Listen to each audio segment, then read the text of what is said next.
Hello everybody, this is Shanth Enjeti from Shanth Enjeti Art, and I am working on putting in some detail on a piece for my second art book, Shanth Enjeti Rigor Mortrex.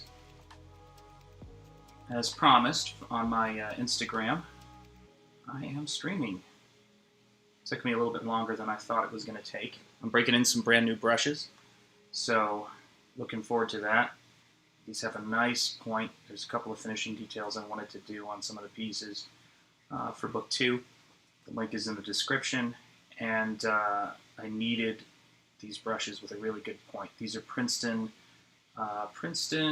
Aqua Elite synthetic sable hair brushes. So they're not real sable hair, but they really, I'm pretty happy with them. They can hold water, hold a good point. Although sometimes I scrub a little bit too much with them, so I kind of do tend to go through them a little faster than I always want to.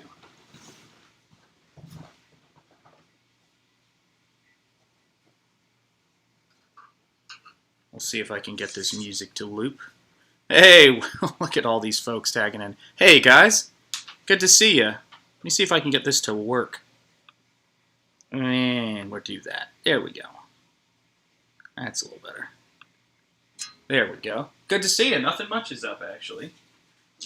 Just working on this piece, and glad that it's coming along, because I could not stand how it was going before. So I changed the ear, and then I just darkened a lot more of it, and blew the colors out a little bit in a couple of places, and added more value. How are you guys doing? Everybody good?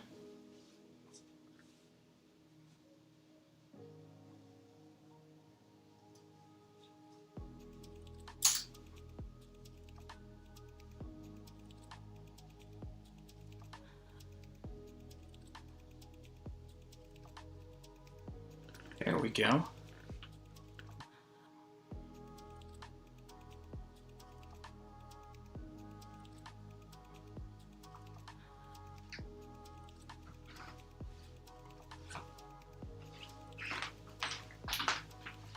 Let's see if I can give you guys a little bit of a better look on what I'm doing here.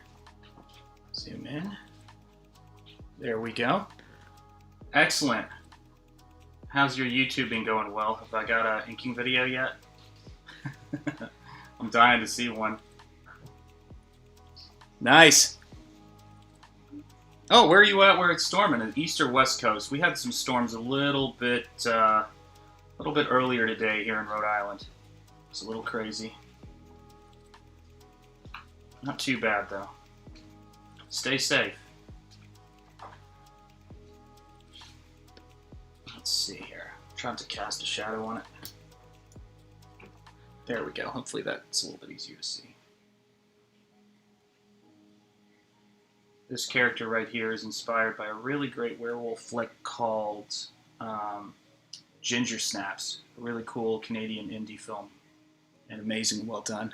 Dallas, Texas. There you go. My wife is from Dallas, Texas. So I have had some really good times out in Dallas. Love Dallas. And actually, my mother-in-law still lives in Dallas. So you guys are having storms. I'll have to ask her how she's doing. Love the museum in Dallas.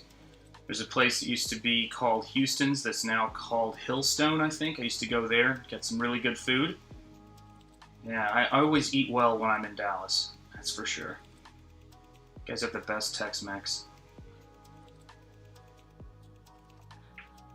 No offense to people from other places, but that's my Tex-Mex stomping ground. There we go. Yeah, there we go. We're starting to come together here.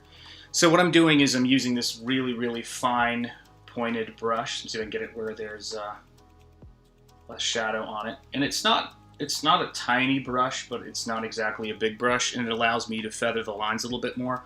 So you can see some of those detail lines that I'm doing right in there with the hair and on the face. All of that stuff is coming from this brush. I use bigger brushes, travel brushes, for a lot of the other stuff, for the big washes. These little brushes, as I always like to say, they don't typically solve big problems. They're more for refinement. If I have a big problem in a painting, which is what I had with this one before I did this work on it today, these brushes only make it worse. I always got to solve these things broadly first with the bigger brushes. I'm a little bit of everything, actually. It was funny, I was just talking with my wife about this. So, I was born in Houston, Texas, and I am 1/2 Indian, 1/4 Austrian, and 1/4 Puerto Rican. So, I'm a little bit of everything. But yeah, I think probably when most people see me, the South Asian is the thing that they probably notice the most. So, yeah, a bit. 50%.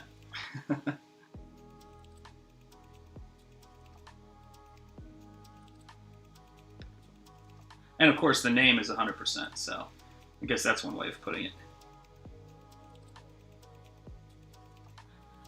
And I've been to, I've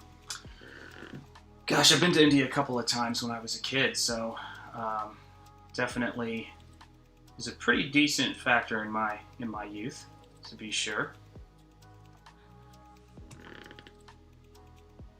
I'm gonna guess that you are as well. That would be my guess. If you're asking, I'm assuming. That'd be funny if you were like, no. No, I'm not. Just curious. Oh my gosh. You gotta send me a heads up when those go up, or at least I should have been following you. I don't know why I'm not following you yet. I went and checked out your YouTube. Excellent. Yeah, go give Will Pottorff a sub. Will is an amazing inking artist. Does really great stuff. Yes, I absolutely do. Let's see. Well, as long as you're from the land of Dallas, then you've got amazing pop culture comic shops. I lose a lot of money when I come to Dallas because of it. Here's my biggest tip I can give. You're born in Southern Africa, moved out. Oh, very nice. So you're new to Dallas. I don't know how the heat was where you were. But I'm sure you're enjoying that heat in Dallas for the last 8 years. Yeah, I use these watercolors that aren't too expensive. You can get them on Amazon. They're called Pelican Pan Opaque Watercolors. They cost maybe $20-something. Everything you see that I'm doing here, probably about $29, I do with those. I don't have a box kicking around. Oh, wait, hold on a second. I'm going to take that back. Hang on a second there, my friend. See if I can grab it for you. Oh my god. That was harder than I thought it was going to be. Here we go. And you're not going to believe the box, but you're just going to have to trust me on it. This is what they look like. Pelican Pan Opaque Watercolors. And that's the company, Pelican. This is the 24 color box, which is typically what I'd get. I work with the 12 next to me because it takes up a little less space. But get the 24, you'll have the colors. And they're like Japanese poster paint in terms of their application. And so they go on really opaque, and then I use for my white, the tube of white that comes with them is terrible. I use, holding up to the wrong camera again, I use Winsor Newton Designer Gouache Zinc White. You can see right there. You mix those together and you can make that paint. The paint themselves are already pretty thick, and that's what I teach my students on when I'm teaching college. But the white is what you really need to mix with them to get it to work. Yeah, oh, absolutely try it out. It's so worth the investment. It's a lot easier because it's got a high amount of opacifier in it. And one of the things that I see people struggling with when they're trying to learn watercolor is getting opaque enough. And it's similar in some ways to some of the conversations I've had with Will, who's also in the chat there, about getting ink that coats really nicely but isn't too shiny. Will does all these brilliant washes when he's doing his ink work, and then he also can do these really amazing brush lines. And so for me, I'm always looking for the stuff that has the best opacifier in it. That's a major factor for me. So this stuff is great. You can kind of see me right now putting in some really dark lines right there. Just moved it out of frame. Let me see if I can get this. Looking a little yellow there. Let me see if I can shift this here. Hang on a second here. What did I do wrong there? Let's see, there we go. That's a little truer to color right there. Maybe I need to include the table in it. That could be it. Or it's got some auto color going on there. But you can see how dark I'm able to get with this black. I'm not using a lot of water with it. So I've got these sort of circular pancake color sets. And then I give them enough water to where I activate the paint. And once the paint's activated, I've got this almost like a inkstone level dark, except it's completely water soluble. And they're just really easy to work with and really easy to teach on. My college students learn on these. But I just discovered them by accident. I had no idea what they were when I was in college. We didn't really go over, at the college I went to, we didn't really go over materials. So that's one of the reasons why I spent so, I mean, we did in actually maybe 1 or 2 classes, we did a little bit, but honestly, it's not the emphasis, as stated by the school itself. And my studio mate and I, who are both teachers, that's a huge part of how we teach. It's very much based on getting people's skills, because I think those are the questions that we get asked the most. And once you have answers to those questions, it makes things so much easier to sort out. I mean, for me, most of my problems I run into is not knowing how to paint. Oh, I teach at a college in Beverly, Massachusetts called Montserrat College of Art. And it's just north of Boston, so right around the Salem area. And I've been teaching there, I guess I started my career there. And then I've been full-time there for the last, I think, 6 years or so.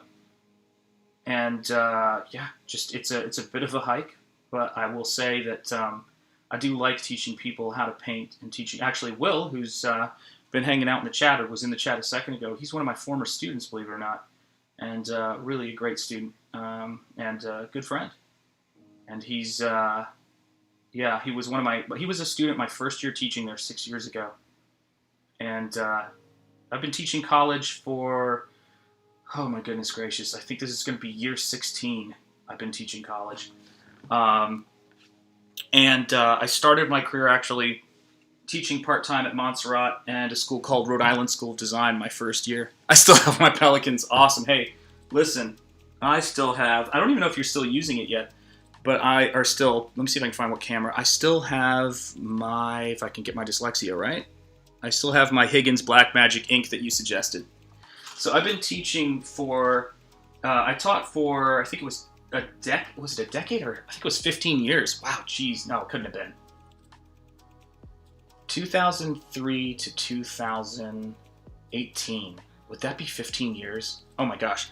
So I taught at RISD for 15 years as a part-timer, and then I taught at Montserrat for 5 years part-time, and then I came back full-time about 6 years ago. So yeah, it's been about oh gosh, maybe it's been 17. This will be my 17th year teaching, starting this year. Good God. Yeah, I love that. Will, that was a really good recommendation. Really good recommendation. But yeah, teaching has definitely been one of the biggest parts of my career for the first, I would say for all of my, it's tough to say because I'm always doing a lot of different stuff, but definitely for my 20s and 30s. And, you know, I'm now in my 40s, and this stuff is just crazy. It's taken over. So it's definitely demanding more attention. But it's a blast. It's a blast to see so many former students just going out and making their way in the world and making good work. And that's the cool part of it. And now my own kids are getting to that point where they're young adults as well. So time definitely flies.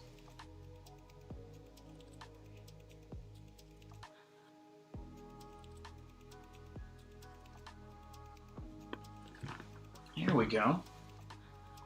I think it's coming together.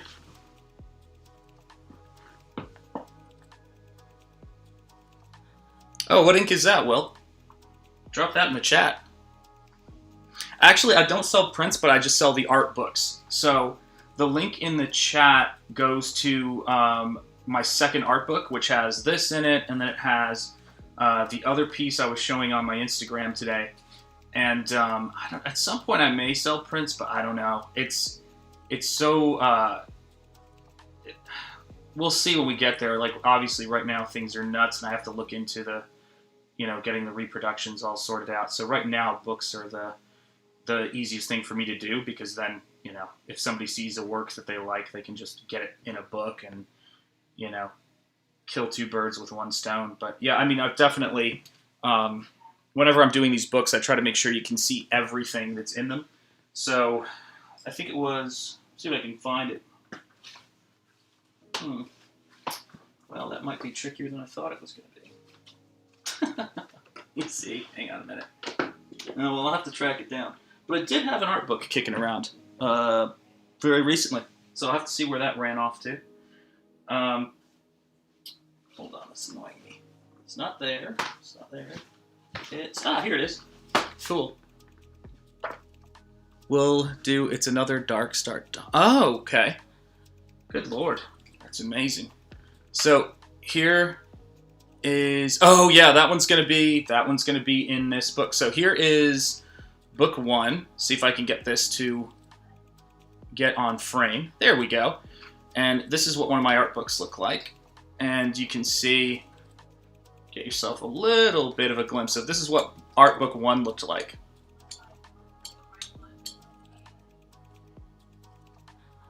And it's all this stuff. And I think the next, after I do get art book 2 sent off, which is going to have Atomic Fury in it, and once I get that sent off, I think the next book I do is going to be potentially, once I take a break and we get everything shipped off, is going to be a reprint of that book you just saw with a different cover. And we'll see. We'll see where that goes. But yeah, I love the Atomic Fury piece. I think that's one of my favorites that's going to be in book 2. It was such a huge piece. It's the largest watercolor gouache piece I've ever done. And I had no idea how that was going to go when I started it, but I really like it now. I think the Kong came out really good, which was the thing I was a little concerned about, because I wanted to do, I guess it's not, it's Kong, obviously, in some ways, but I did it's inspired by it, to be sure, but what I did with the color palette with the blue was really just inspired by one of my favorite toy and model studios called Rebor. Nice. Yeah, it's in, the link is in the description for it, so you can take a look at, there should be like a video there or whatever, but if you look in the description, it's a link to my Indiegogo where I put those things out there, and then anything I do, I'll probably announce here anyway, but we'll see. I was thinking about doing some prints and getting those to this convention called G-Fest that happens in the summer, but conventions are kind of not happening right now, so I'll have to see where it goes. I'll have to see where I go with those, because I'd probably sell them in person if I was going to do it. Let me turn that down just a bit. It's a little loud. May even still be a little too loud. Let me see. Let's see if we can get that. There we go. That's a little better. That's a little easier. Let me see. So now what I'm going to do is, right there on the ear, I'm dropping in a lighter contrast note, and with this very fine refined brush, I'm just going to move that right down there, and then move that around. There we go. You may hear in the background some very excited people. We just got a pet bunny for my daughter, so if you hear excited people upstairs, it's my wife and kids reacting to it. I'm very happy to have a new addition in our house. It's kind of good for everybody. The cabin fever roundabout now. There we go. My wife never had a pet, so she's incredibly excited by that. There we go.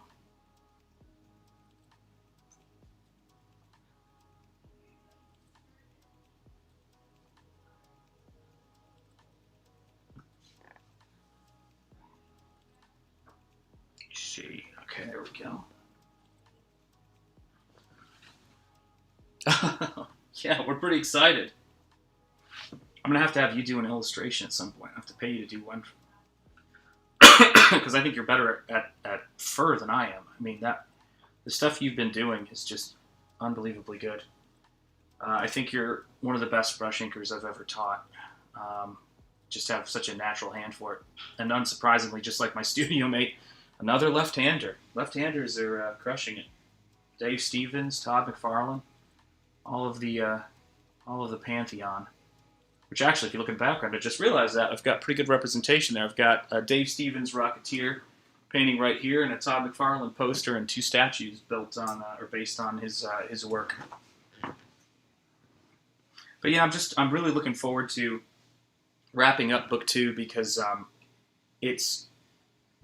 I think I'm finally feeling. Let's see if I can get the color to not auto adjust there. There we go. I'm finally getting to the point, where as I work on this stuff, it's resolving up to the standard that I want it to.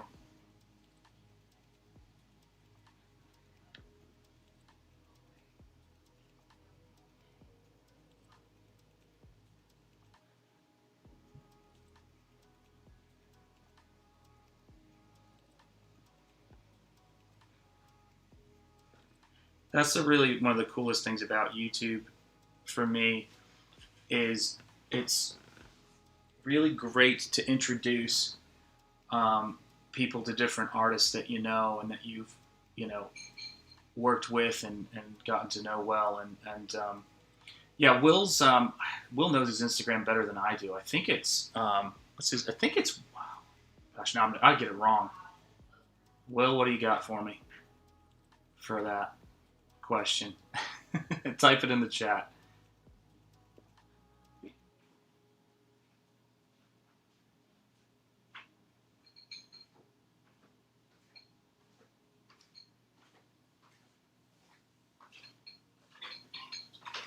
There we go.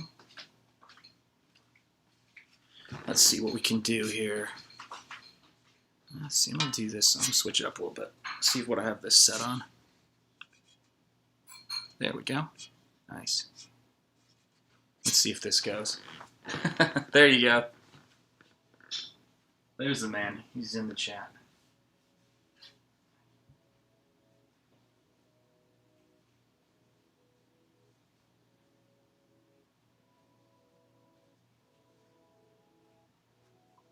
There we go.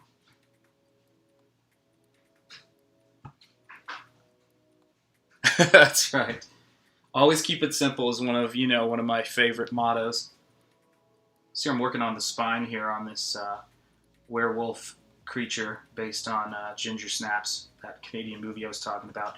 And I really wanted to get this kind of creepy spine quality, but it's not really from Ginger Snaps. It's from American Werewolf in London, which I just think is the best werewolf we've ever gotten.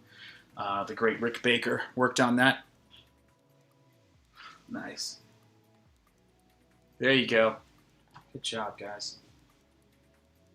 Yeah, it's amazing because I've always felt like there's this very cool aspect of communities of artists educating each other and kind of getting in touch, and it's great for me to see because obviously as a teacher it's just been it's nuts. It's something that you're always sort of busy with, helping the next generation, and it's very cool to see your students be around to give advice and do all that kind of stuff. So yeah, Will is great if you have any advice whatsoever that you need. I do my best too. But it's really nice to know there are people like Will out there.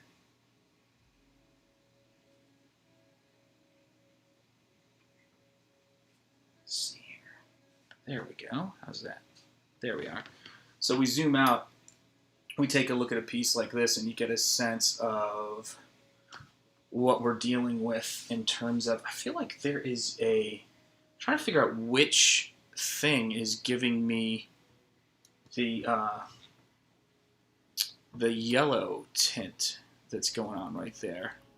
I think it just could be because it was too straight on it, but we'll see. And then I'm going to move in. Let's see. It wants to go yellow. It's color correcting because it can't see enough white right there. But this should hopefully help us enough. And it'll also give a better angle for seeing the brush. There we go. There we are. That's a little easier to see. Let's see if we can, how far we can bring this in. There we are. And then, let me see if I can move this down just a bit more. There we go. That's better. Ah! There's no such thing. Too kind is yeah. I don't know, but I appreciate the kind words, Will. I appreciate the kind words. This is, listen, it's like, my attitude as far as all this stuff goes is I try to do the best work I can and provide the most value I can.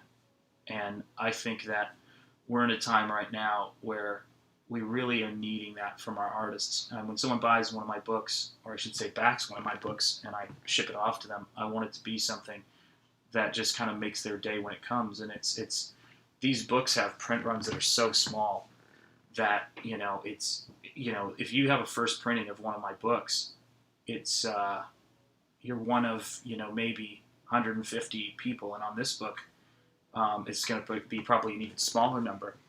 And I think the more of us that are doing independent work and putting it out there, the stronger it's going to be. So I'm happy to stand shoulder to shoulder with you, Will, and, do this stuff. I think this is the future right now.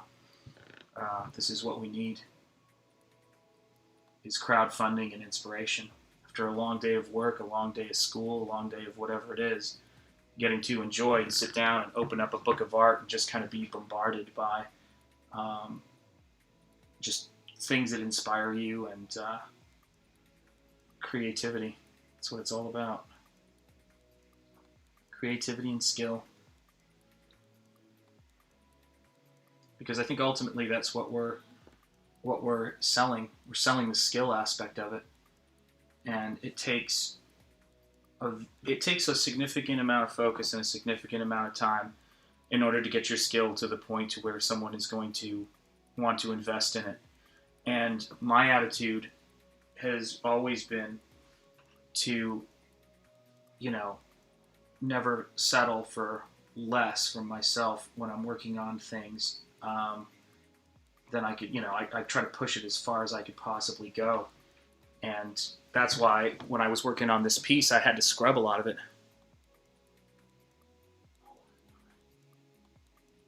Oh yeah, oh my gosh, my studio mate is a gentleman by the name of Nick Janeshake, and he's done some Hellraiser comic book covers.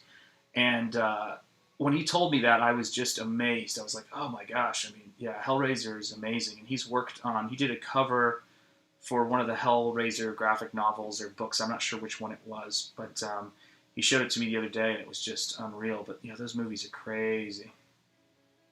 Really creative and visually stunning. Yeah, I feel like horror is, it's not like it's in need of a comeback. I think it's never gone away. But I do feel like nostalgia for some of those horror films that, I grew up on and that are kind of, vintage retro now to a lot of people. Like my wife was talking to me the other day, and I was showing her this Freddy Krueger mask that, I don't own it, but I was showing her the what the vintage mask looked like that I was obsessed with when I was a kid. And she goes, I had no idea you were so into Freddy Krueger. And I was like, oh my God, everybody was into Freddy Krueger when they were my age. It was like, it was just a big deal. I think it was because he had the Wolverine claw thing going on. To some of us, anything with claws we were excited about during that time. There we go. See if we can get that in focus. And then hold it steady. Kind of hanging off the desk right now. But yeah, Hellraiser is one of those really interesting worlds. But I think that there was just so much. I think that's the thing that I really try to emphasize when I talk to people about where we are right now, is that that time period was such a creative time period. There was so much original work coming out because people were studying the classics.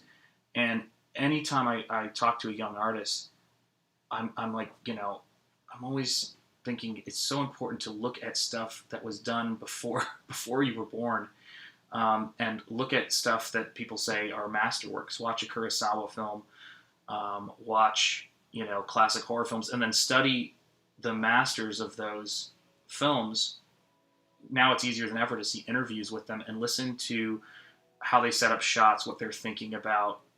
Listen to, again, illustrators and artists talk who want to share their knowledge base. We're always happy to tell people, those of us who have that teaching inclination are always happy to tell young artists how we learned and what we studied and how we got to where we are, because it's actually thrilling to work in a field that's filled with talent. Every artist wants to be inspired, and we want to see stuff that's great.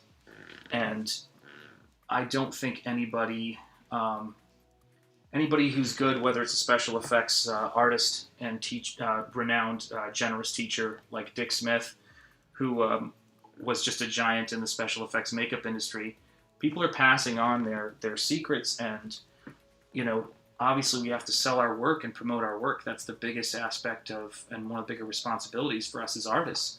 But you can't take the skills with you. You just can't. It's not possible.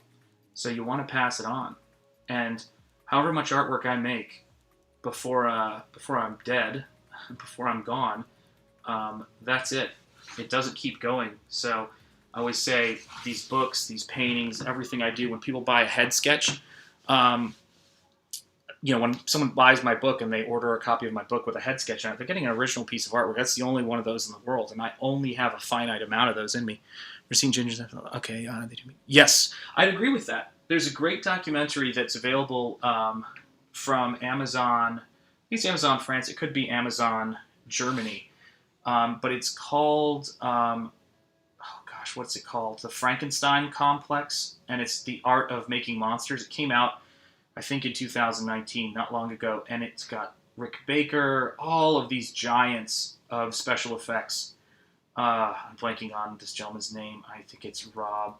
Oh, it's killing me. He did The Thing and The Howling, and just a brilliant artist. And he's not interviewed on it because he kind of is, not interested. He's a bit of a recluse, I think, now. And but he is just the stuff he did in the movie The Thing and The Howling and all of those movies were just incredible works. And yeah, they don't make stuff like that anymore. And I think that's I think it will come again, but I think that's up to us. Every time I would look at illustrations, someone would say, "Oh, they don't make illustrations like that," or that's what I want to do. I want to make work that is what I want to see out in the world, and I want to inspire people and reward people who are dying for it, who remember that stuff too. Thank you. Will for the win. Thank you. Yeah, I always have trouble with his name because of the O's. Just an outstanding special effects artist who legendarily, his assistant in that documentary talks about it, says he would do this beautiful sculpture for a werewolf, and they'd both be working on it, and then he would just decide it wasn't good enough, and he would just trash it. And he just was a unbelievable perfectionist. And that I cannot speak highly enough about that documentary. Just in terms of it's a very, very fun documentary. Just really good. Oh, well, I can see you and raise you. I've seen 1,000 behind the scenes features on The Thing, and I still haven't seen it. I actually confessed that on a previous chat because I'm just like, how have I not seen that? It's influenced by Lovecraft. It's considered to be one of the finest special effects films of all time. John Carpenter. I have to catch up on it. And the reason I didn't watch it was I first heard about it when I was young, and I'm a bit of a lightweight, and it scared the heck out of me. Just the few parts of it I saw I thought were terrifying. Just, oh my gosh. And now I can sort of see some of the silliness of it, but still, ooh. Yeah, I think I've had to build up to it, so I'm going to definitely watch it soon. Michael over at the Choice Voice said I need to go and see that flick.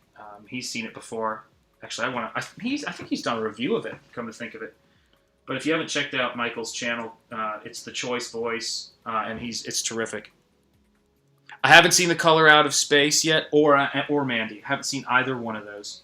Which, yeah, I want to see The Color Out of Space ever since I saw the trailer. I'm going to bet money that Will has probably seen it because he's a big Lovecraft fan as well. Actually, I did a portrait of H.P. Lovecraft for Will not too long ago because he's helping me with hanging a show at Montserrat College of Art. I was having a show in the library. But yeah, I listen to a lot of Lovecraft when I work, and I was actually going to mention that to me, some of the finest comic book work that's being done right now is being done in manga in Japan. And I just picked up a digital edition, and I'm probably going to buy a hard copy of it, of At the Mountains of Madness, a manga adaptation. And it is absolutely stunning. I mean, it is really, I think it's the best, and I'll have to let someone like Will take a look at it and give me his thoughts, but I think it's the best adaptation, visual adaptation, in terms of, not in terms of paintings, not in terms of anything like that, but in terms of visual storytelling, it's incredible. I felt like I was watching a movie when I was watching it, but then I think manga's just so ahead of everybody else right now. I think that stuff is insanely good. But the artist who did it, whose name escapes me, because I just picked it up the other day and started to look at it, is really good. Understands how to do all the period accurate stuff, really did their research and looking at how people have interpreted the various old ones and Lovecraft creatures. It's just great. Yep, I absolutely have. See where it is. Oh, I thought I had it kicking around here somewhere. You'll have to forgive me, I've got a ton of stuff here. Yeah, there we go. There's one of my editions. So yeah, I absolutely have heard of this book. I've been checking it out, and I've got volumes. I've read them all, but I own volume 1 in print, and I own volume 5.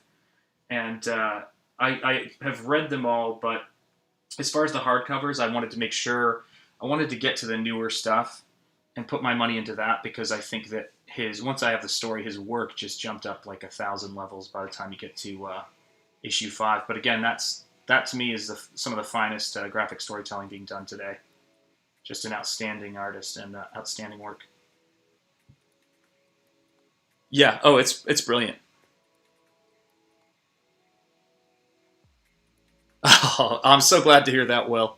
Oh, Will, you will absolutely dig that book. There's no getting around it. Yeah, I mean, Berserk is the best case for, in my opinion, for what current day global audiences expect from, in terms of quality and quantity of sequential work. Manga is just kind of burying everything else right now, and rightfully so, because I think it's the amount of content, the freedom in the storytelling, freedom of expression that you see in there, and just the skill and quality of the world building. And that's a term that's kind of become a bit of a cliche. I don't mean so much the idea, I mean like every single brick. What Kurosawa called the immaculate reality. It's just brilliant in that book. And you can see right here, when I'm doing these, see if I can come in here without it getting too yellow, but even if it does, that's all right. But you can see what I'm doing with the detail here, and you can see the sharpness of the brush. I mean, when somebody backs one of my books and they are going to be getting a copy of it, I want it to be stunning as I possibly can make it. Yeah. Oh, yeah. Manga, I think, as I always lovingly say, I think it's going to be okay. Yeah, manga's awesome. Manga's awesome. It's an art form that was absolutely inspired by Walt Disney Cartoons and American Comics and Disney Comics and Carl Barks by way of Tezuka. And then, of course, there was the Arcrum, Mobius, Miyazaki, Otomo, chain reaction, global influence. So it's a lot of international artists working and inspiring each other. But right now, for sequential art, that's where it's at right now. Hey, good to see you. There you go. Say hello for me. Awesome. Well, it's like old home week here in the chat. I like that. I do not mind. Yeah, manga's just those artists actually draw. It's the best way I could put it. When I try to explain to somebody what it is about mangas, it's a really simple thing. It's about selling the stuff. And when you show somebody a manga, you should see something like Berserk. So this is the brush I use. Let me see if I can find it here. Upside down. Sorry about that, buddy. That is a Princeton Aqua Elite synthetic sable, and I'm using a size number 3 round short handle. And you can get those at Blick. But yeah, I mean, art is such a simple thing when you think about it. Learning how to do it is a hard thing, but creating it is actually, or I should say, making something that's effective is simple. It's like, would you pay money for this? And I've asked a lot of my students who collect manga, but also people who buy art books or anything else. I'll say, do you have all of the manga for this particular series? And they'll say yes. And then I'll say, how many times have you bought the same manga in various formats? And usually it's 2 or 3. And so I'm one of those people that when I'm a fan of something, it runs deep. I mean, I have several editions and copies of various movies, various art books. I have a studio mate who does the same thing. He buys like 2 or 3 copies of certain books and certain artworks that he likes. And, he's buying them, to keep and to, cherish. And I think that that's why these Berserk large volumes are selling as well as they are. And it's getting a lot of people who were never big manga fans, and in many cases who were American comic fans, to kind of switch over because I think they're just not seeing that quality. Did you say that your artist? Oh, thank you very much. Yeah, Mobius is a huge influence, or how do I word it? I was absolutely obsessed with Mobius in college, so I can't overstate that, particularly this one book called Mobius Fusions. And then one of his, the artist he really inspired, who's a huge influence on my work, is Jeff Darrow, who's very similar to Mobius. He did the concept art for the Matrix films and does a comic book I love called Shaolin Cowboy. A really brilliant artist. I met him when I was a kid. Let's see, who else? The biggest influence on my work, period, in terms of how I draw, is Alphonse Mucha. That's who. He's such a huge influence on my work. I don't even think about him, but he's absolutely in there. And then Frank Frazetta, huge Frazetta influence in my work lately. Nice. So yeah, Frank Frazetta is a huge influence. Guillermo del Toro is a huge influence on my stuff. Let me move that to the center a little bit more. So I like Guillermo del Toro's character designs, horror movie special effects, Rick Baker. But yeah, I love Mobius stuff. I have a bunch of Mobius books. Arzak would probably be the one that, the book Mobius Fusions, and then a book called Arzak that he did, the collected Arzak from Heavy Metal. Huge influence. But I think what's interesting to me is the artist that I probably just tried to draw like them when I was in college for I don't know how long was an artist by the name of, was that artist Jeff Darrow. I have a bunch of Jeff Darrow books kicking around, and the 2 people I have on the wall were my 2 biggest heroes. So you've got Dave Stevens, who created The Rocketeer and illustrated the comic, and then you've got Todd McFarlane over there, who was like my childhood hero. So it was like everything started with Todd McFarlane, and then it kind of moved over to Dave Stevens, Jeff Darrow, and all of that kind of stuff. That's a big part. Just a monk in 3rd grade. Oh, absolutely, yeah. Oh yeah, the how to draw. There were some really good how to draw manga books back in the day. I'd gotten a couple of those actually to show students, and my wife took them to work. She teaches high school. Oh yeah, see, I love Studio Ghibli films.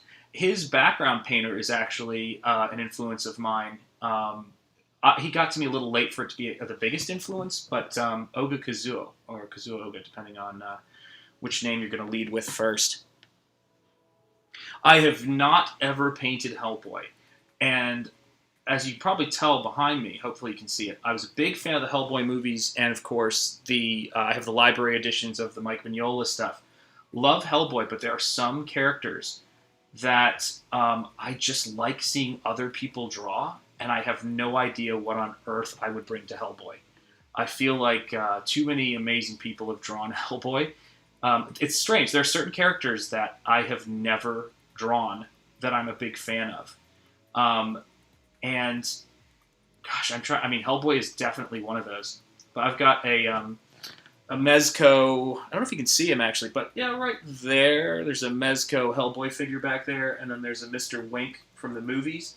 And then I can't get them, or there'll be a huge avalanche. But there's a stack of the Hellboy library editions. Just a great storyteller. Great storyteller. I would much rather paint, and I have, the stuff that influenced Mike Mignola's work, just because his two big influences, I think he said, were Boris Karloff and the Frankenstein that Jack Pierce designed, and then gorillas, and I love painting gorillas. But I think that it's hard for me to think of anything to add to Hellboy. Hellboy's so perfect. Do you know what I mean? Oh, Jeff Darrow is the cat's pajamas. I love Jeff Darrow. Yeah, Jeff Darrow is... he could just draw. He's one of those folks that could just draw. And no ifs, ands, or buts about it. He just got stuff done, with his work. And he just loves zombies. He loves westerns and Kurosawa's work, but also more obscure Japanese cinema. And I met him when I was a kid, and a teenager, or I was a college student maybe at that point. And I met him in my 20s, and both times he was always a really nice guy, really a gentleman, and very kind to me. So I've got a lot of love for Jeff. I think there's actually a poster. I think it's at in my office at Montserrat, if I'm not mistaken, that he signed. Some of my students, believe it or not, some of my students at RISD went down to see him, and or went to New York Comic Con where he was, and told him that I was assigning his art for master copies in my classes. So he signed me a little note telling me that he thought it was crazy that I was showing students his work, which I thought was funny. He's very self-effacing. You see what I got? Oh, nice. Yeah. So you read the comic books. He's a preacher. I have not yet, but I've heard good things. I've got such a backlog of stuff I really want to get to, and I guess I do have some time, although I've just been in such a painting mode. But yeah, Preacher is a one of those that frequently comes up. I know it's like a major touchstone in comic art. Oh yeah, yeah. What can we say about magicians? I think Frank Frazetta said Jeffrey Catherine Jones is the finest living painter back when Frazetta was alive, and Jeffrey Catherine Jones was still alive. And it just, some people have got that brush ability and that inking ability, and that stuff is that stuff I got too late, and it was really funny when I when I told everybody, I've just started looking at Jeffrey Catherine Jones's work. People were just like shaming me left and right. They're like, how did you not look at that stuff before? I'm like, I'm sorry, folks. Those books were out of print for a while. And honestly, the one that has the best color repros in it is still out of print, unfortunately. But yeah, I made sure we had that and the documentary in the library because it's so important. Oh, get me into an artist's headspace. The secret to that, which I can't stress enough, is just go to your desk and start working and get your get yourself into the hand space. The head space is the sort of how do I word this? I'm trying to think of a decent way to put this. When I was at college, when I was a student, I had different groups of teachers, and everybody sort of, not everybody's the same, but the largest collection of the common thread between a lot of my teachers back in the day, which would have been in the 90s, and maybe it's still there today, was the emphasis on the head when you're making artwork. And the fact of the matter is, looking back on it, a lot of the people who were having me focus in that way, they didn't have any hand skills. And the people who were the most productive were the ones, making the most artwork, were always emphasizing what your hand does. Because we can think ourselves in circles. So what I always say to somebody is, don't try to come up with ideas when you're doing your work, particularly if you get stuck. Don't try to come up with ideas. What you want to make sure, hey, Del, good to see you, Del boy. It's changed so early for me. You're right, it is early. I can't believe I'm streaming this early. Usually I'm doing it at 3 in the morning. That's my brother Del, who's my DM as well, and does some incredible stuff. Give him a follow over on his YouTube. He's going to be getting some content on there if he hasn't already. But yeah, I mean, the biggest thing for me is, and Del can speak to that, is getting your hands moving and making your work. And so when I'm trying to do work, I don't try to invent. I try to do master copies of paintings and of different artists, and I try to study things, portraits, animals, but all of it is from life. And then I have a strategy which I teach my students, which is using a limited palette and how to use the materials.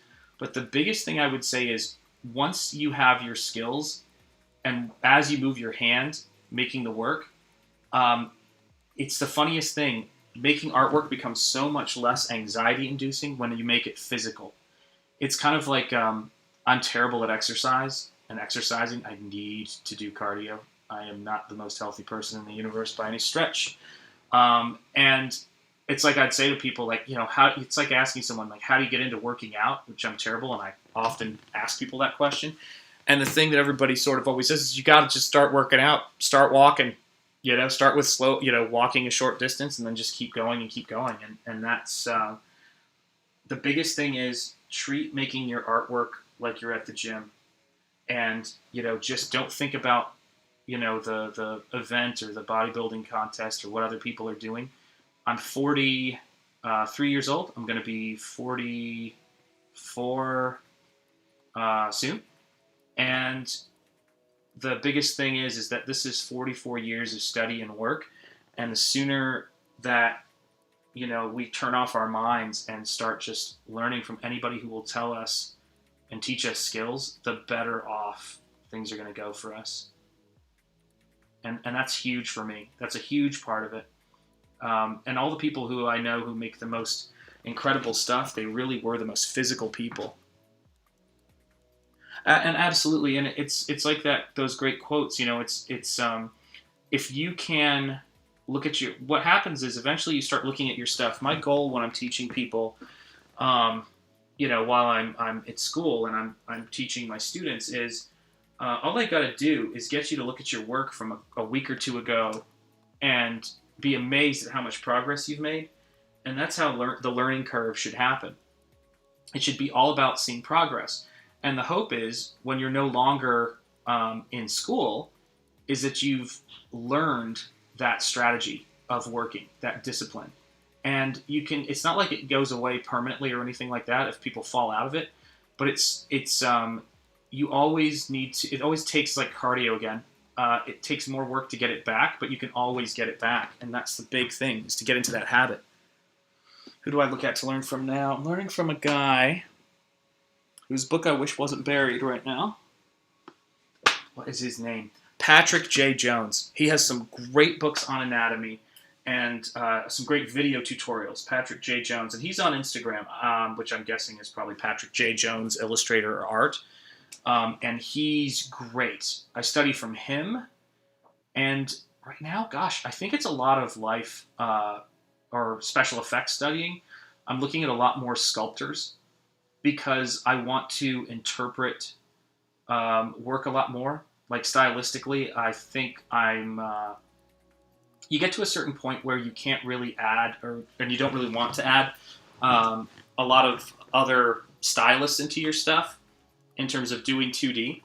So, like, one of my big guys right now is a sculptor who, again, I love all these people whose names I cannot always. What is his name? Oh, this is killing me. I'm gonna try to. I have dyslexia, so it's probably Tomek. I can't spell his name. It's Tomek Radzewicz. I think so. It's Tomekradz, and then I'm lost. But he does gorilla sculptures, zombie sculptures, and then another sculptor I love is somebody named Simon Lee, who's incredible. Any tips of consistency in your work? Do you mean consistency in terms? I know this is gonna sound ridiculous, but and by the way, guys, feel free to smash that like button. Come on, 2 likes. Let's get that moving. But my son would love that I said that. I've got a 14-year-old. So if you mean in terms of consistency, in terms of maybe quality or how it looks, it really is quantity. It's quantity, and it's not giving yourself too much time to work on it. So if you, when someone says to me, what is the thing that's going to help you to get fast? What's the thing that's going to help you to improve? My number one bit of advice is set up a timer and only let yourself spend so long on your work when you're trying to learn. And that is a huge factor of it. The other factor is when you're doing your work, do not think of another artist when you're working. When you're drawing a hand, think of a hand. Think of a creature's hand or an animal's hand that you've seen in 3D in real life. And it will change the way you work. It will help you to find your style, and it will help you to find your consistency. I heard an artist once say that your style is what is essentially the mistakes that you make when you're trying to represent things as they are. And one of the biggest issues that I think people run into is we import other artists' mistakes, and we don't, how do I word it? There's this, I try not to swear any more than I need to, just in general, which is always a problem. But there is this Photoshop expression that was used, which is, I'll just tell you what it is, and I'm not going to say the words, but which is if you scan something in 72 DPI. All right, take care, my friend. Have a good evening, and it was great talking to you. Have a good night, and I hope the weather clears up there. All right? Patrick J. Jones. Yeah, there you go. Perfect. And it's the thing about it is that if you scan something in 72 DPI, you're never going to get the quality when you try to work into it and you output it. It's always going to be a low-res image. So you've got to look at people, and Patrick J. Jones is a really good example of that, who are really great with representational work and really great at understanding the nuance of life. So I'm trying to think if there's a really good example of this in my house that I can get to. All right, you guys hang here for just 1 second. I'm going to grab something, okay?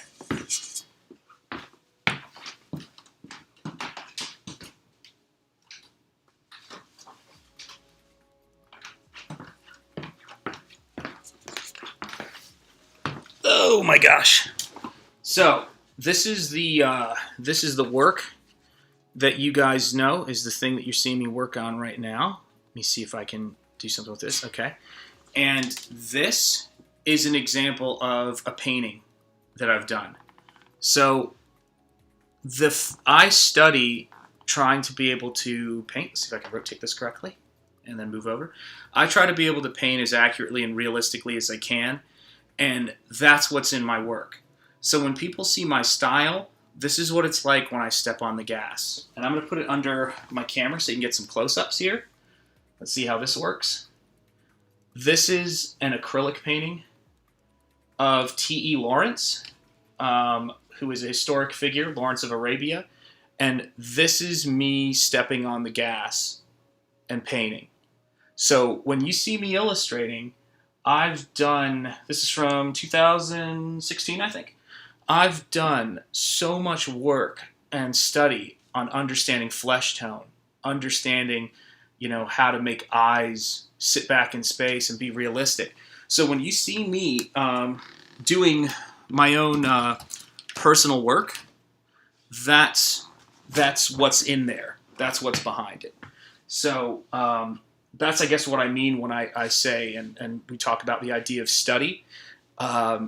There's things, there's choices that I'm making here because I have a lot of information in my head of how I want to paint and how things work and how I put things together.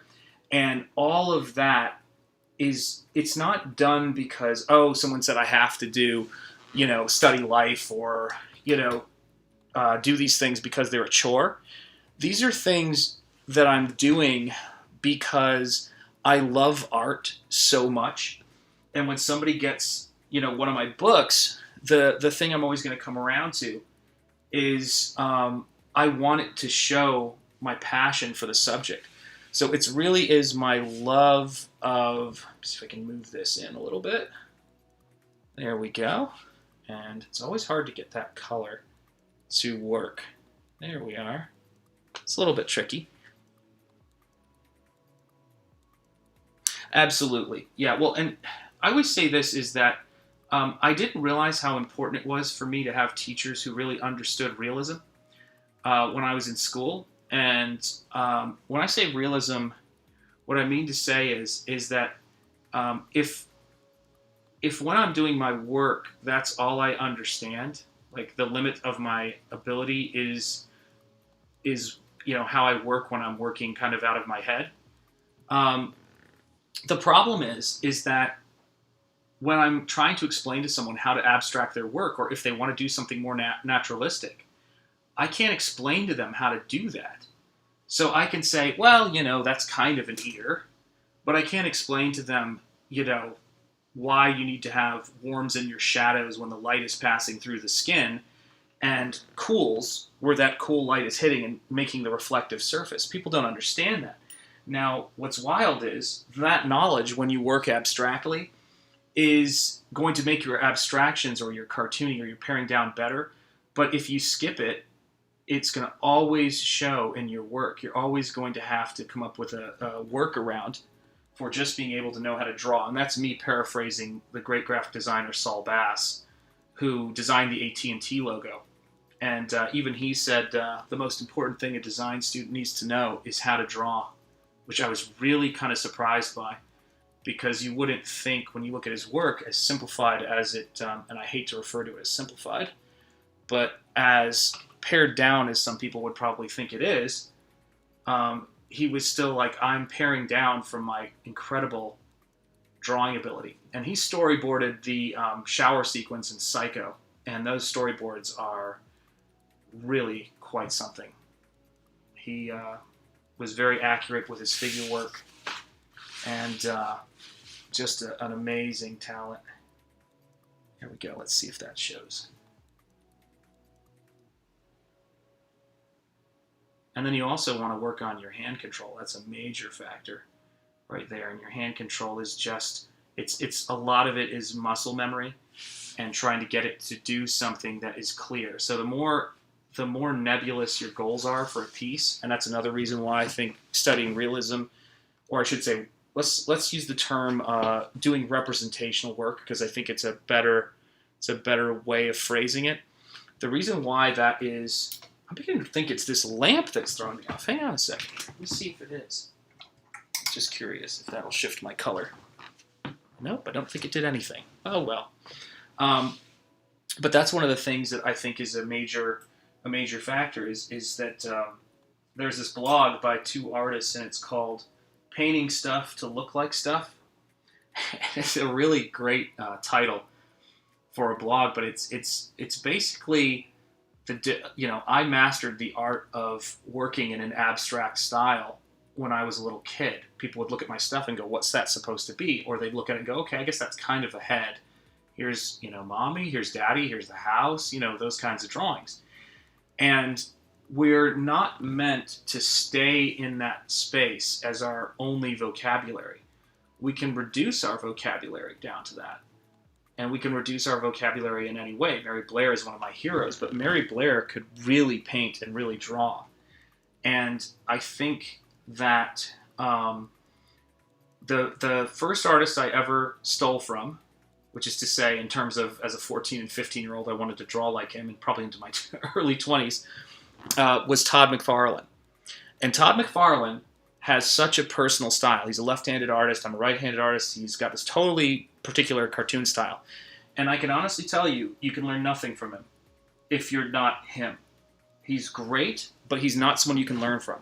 Jeff Darrow drew things in the Lynn Claire style that he learned and was inspired by Hergé to work in. And when you looked at Jeff Darrow and you copied him, you learned a little bit about how to represent things and how they looked. And that's why Jeff was so important to me as an artist. He really explained how things looked. And then the artist that got me into studying representational stuff was Dave Stevens, the creator of The Rocketeer, because he always wanted to draw these sort of period pieces that took place in the 30s, I believe it is, 1938, if I'm not mistaken. And I was looking at his cars, and I was going, wow, he draws everything so accurately. I want to draw, period cars from, olden days, as I would probably have called it back then. And that was what inspired me. I realized, wow, I don't draw backgrounds. I don't know how to draw chairs. I don't know how to draw all this stuff. And his stuff is so good, so convincing, and so believable because of that. Because he understands how to actually draw. So if I was talking to a young artist and they were like, how do I start getting realism into my stuff? I'll tell you something that you're probably not going to hear from a lot of people, but it works.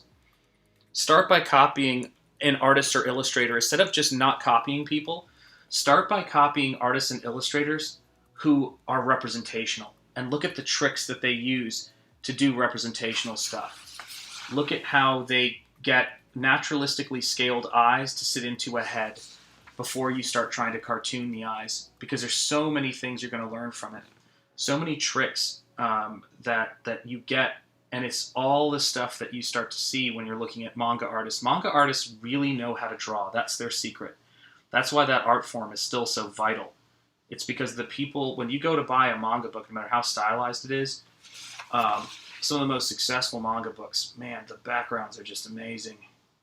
The stylistic is amazing. And you feel like, if you're going to plunk down, I don't know how many books for a hardcover. I wonder how much that hardcover is. Holy cow. Yeah, so this is a $50 hardcover.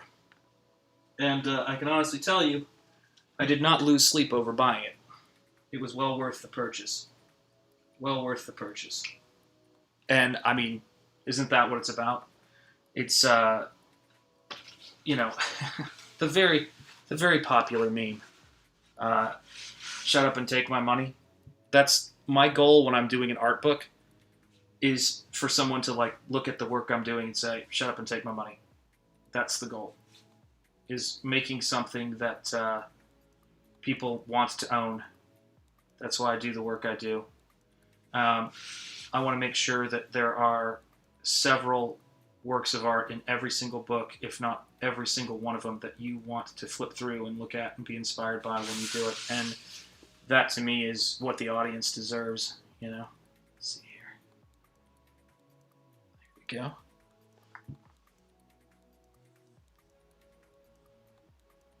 I use some reference photos. Yeah, I absolutely do. So sometimes they're of animals, sometimes they're of figures. Like this lower figure you see right here is a model from a company called, I think their website is, let me think. They sell photos of nude models, and they're 360-degree rotations. And their company is called Pose Space or Art Models, but they're on Instagram. I tagged them in some of my stuff. And this is a model by the name, whose name is escaping me now. Oh gosh, must be late. But she's the model I used for this one. Why can't I think of her name? And then for this figure right here, I think I used my Guilty Pleasure Studio. Yes, those are awesome. Uh, Absolutely. And as far as like for this right here, I had reference for Rick Baker's music video Thriller, the Michael Jackson Werewolf. So some of the early sculptures, but there's a lot of play in there. This is probably where you see the Todd McFarlane in my stuff the most, which is to say his sense of play and his line work. People who are fans of his probably don't see it as much in my work because they know his stuff so well. But yeah, I absolutely use photo reference for almost everything. Here's a really good example I'll show you guys of me using photo reference of a model named Netta from Postspace. I just posted this. Just posted this on Instagram today, I think. And let me see if I can get her in here. So that is one of the art models named Netta in this vampire piece. This piece is called, I think it's called, I should know, shouldn't I? It's my painting. It's called Queen of Bats. See if I can get it in frame. Boy, I'd have to move this really far back in order for that to work, but you get the idea. This painting is called Queen of Bats, and it's going to be in Art Book 2, link in the description. I always forget. Some of you guys know my name, but my name is Shanth Enjeti. That's how you pronounce that, Sean with a TH. But this is one where you can really see the model reference. And then I used some bats for reference here and played around with them. And then these are two skulls that are from Dutch master paintings. So sometimes I make art history references in my work. But a lot of it, being able to compose and put it together, a lot of it is in my head. And that stuff comes from, studying production artists like Ivan Durrell and that kind of stuff. Yes. Absolutely, Del. And Del and I are, we went to art school around the same time. So there's, tracing, studying, copying anatomy books, and looking at other artists is huge. And it's sort of the, one of the, I don't want to say it's the dirty secret, but, because I don't know why it's so frowned upon by some, because almost every artist I know who's good will talk about that as being a major part of their learning curve. But it's really high time that's why I say it so overtly, is I was copying my heroes or trying to do my version of their line work, and you can see that in my work. And one of the biggest things I learned when I came off to art school that took me a while is I saw all these students, in some cases they painted so well, they had these amazing styles, and I was like, how do they get so good? How do they get so good? And I found out that all of their work, and I don't mean they were copying, by the way, they weren't like plagiarizing, to be clear, but a lot of them had spent time studying one or two artists, whether it was John Singer Sargent's watercolors or something like that, and that's where they learned how to paint. And there I thought they were sort of sitting there and just looking at life and divining, how to paint, and they were looking at artists who looked at life first, and then they were able to figure out how to approach it themselves. And I remember, that was sort of like the dirty little secret of people's stuff. You'd hear teachers praising somebody, and they say, see, this is why you guys need to study from life. And that is true. You do need to study from life. But if you don't know how to paint, and if you don't know how to abstract life from studying realist and representational painters, there's no way you're going to be able to just divine it. Because they didn't either. They studied masters. Almost all of them studied master artists, or had, frankly, in N.C. Wyeth's case, his father, or Andrew Wyeth's case, his father was one of the greatest illustrators and was teaching him how to paint. So there should be no shame in studying. Just don't pass it off as one's own work, is the big thing. But you should have a lot of work you do that are master copies. I have a lot of students who post on Instagram their artwork, and it's master copies, and they just post on there, this is an Ivan Durrell master copy, this is a Mary Blair master copy, this is a Luc de Marchelier master copy. And they don't hide it, either. They just sort of say, look, I'm in school right now and I'm doing studies, I'm doing master copies. And you start to see that in their work, that once they get an understanding of how to paint, the goal is not to learn how to copy, the goal is to learn how to paint and understand how color theory works. Sculptors learn that way. Every successful artist learned that way at some point, and that's the not so secret. And that's certainly how I learned how to draw and learned how to paint, copying artists like Alphonse Mucha. I'm sure I did some Mobius. I know I did some Mobius-inspired work. Dave Stevens. All of these artists, I was copying their brushwork. I'm off camera right now. Jeez. Oh my gosh. Yeah, I got to work on that. But that's okay. That's what I get for getting too into what I was saying. But I learned so much from these artists. So much. I can't overstate that. And, it's a lot of the artists that I follow today. And this is another factor of it. Nowadays, when I look at artists who are working in the field, one of the biggest things that I probably study and I'm the most interested in, frankly, are artists who are being successful at business and selling their work. That's the thing I'm most influenced by now. Is I'm always looking at artists who have done a really good job of promoting what they do and promoting their projects, and that's really huge. And I think that's one of the things that got me on YouTube and kept me on YouTube is just, you get a chance to meet people, talk about your work, promote what you're doing, and it's really impressive to me when I see people who have got that stuff figured out really well, and I try to learn as best as I can from them. And that's just a major factor for me. This detail's getting nuts.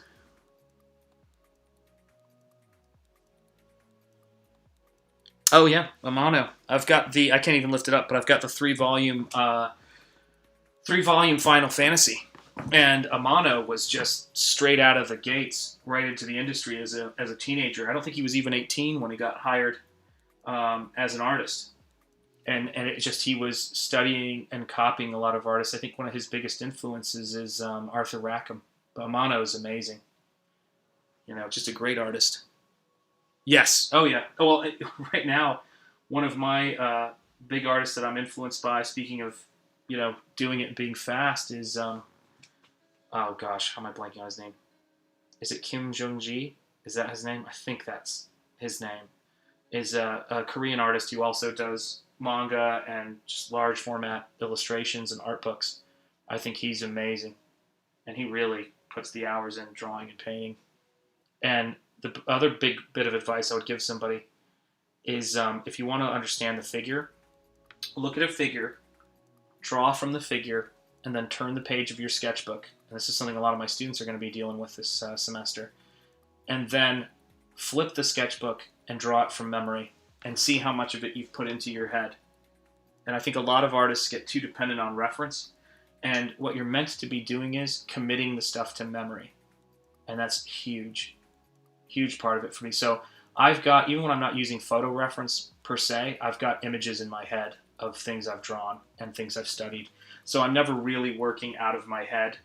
I'm always drawing from memory and from life. And some of the most successful artists and illustrators that we follow are people who, have just incredible memories. And your memory can be trained. Like anything, memory it's possible to train it. So when people say I don't have a good memory, I always say, well, then just develop it. Do exercises to improve your memory. And I know that I've had to do that myself. It's a huge factor in what I do.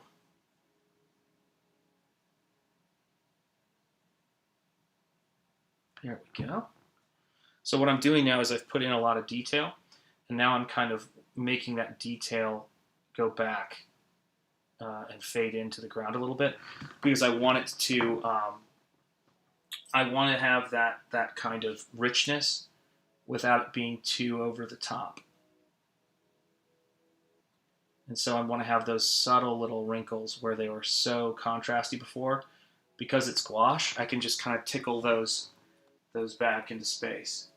Just kind of lightly move the brush over it and just sort of push it back in space, like right in there. That's a very, very dark black. And then I just hit it with a warm right there. And away we go. And it starts to kind of marry into the piece a little bit more. There we go.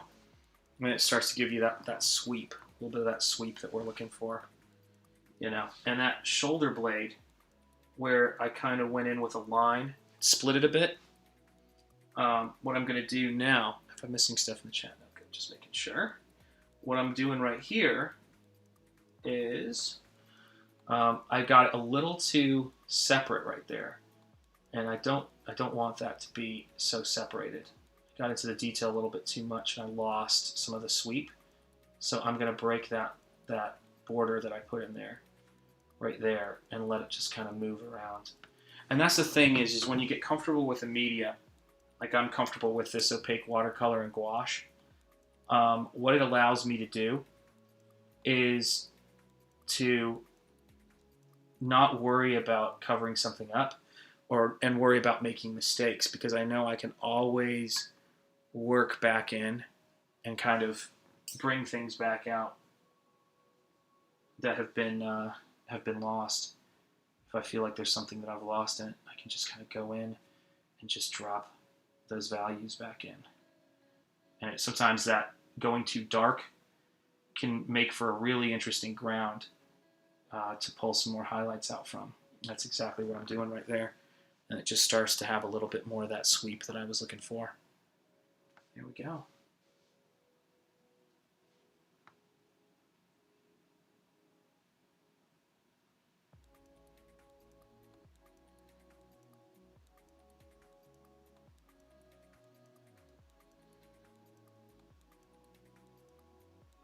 There we go. It's coming together.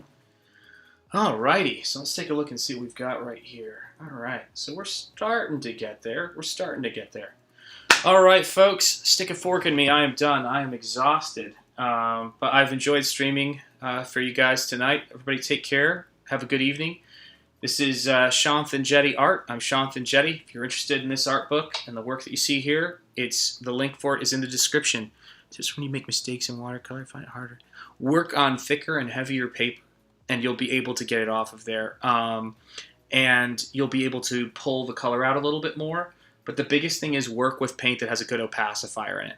That's the biggest thing I could say is you know, I'm working on 300-pound cold press, so I can work over it a lot more, you know, and I think that makes it easier. Oh, you're very welcome. You're very welcome. All right, guys, you take care, and I'll be doing this again soon, so make sure that you're subscribed. And good night to you as well. Have a really good night. And make sure you're subscribed. Click the bell for notifications, and we will do this again soon. Take care, everybody. Peace. See you soon.